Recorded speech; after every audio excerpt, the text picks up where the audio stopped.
रोजई ऋषियाला तोहार कवन बात राजा रोजई ऋषियाला।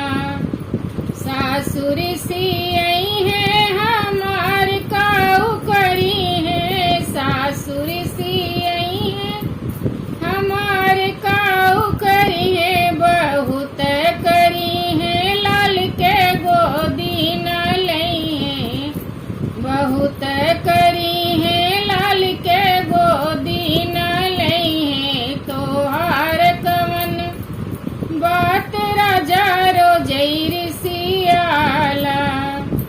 जेठान ऋषियई है हमार काऊ करी है, जेठान ऋषियई है हमार काऊ करी है, बहुत करी है खाना अलग बनई है, बहुत करी है खाना अलग बनई है। तोहार कवन बात राजा रोजई ऋषियाला, तोहार कवन बात राजा रोजई ऋषियाला।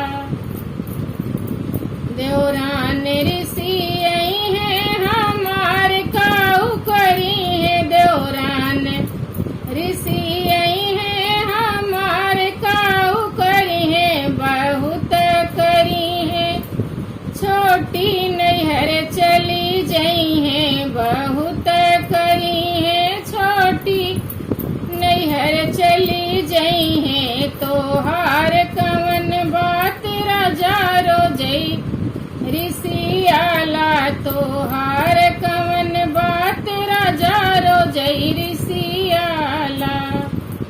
ननद ऋषियई है हमार काऊ करी है, ननद ऋषियई है हमार काऊ करी है, बहुत करी है ननदी ससुर चली जई है, बहुत करी है ननदी ससुर चली जई है। तोहार कवन बात राजा रोजई ऋषियाला, तोहार कवन बात राजा रोजई ऋषियाला, तोहार कवन बात राजा रोजई ऋषियाला।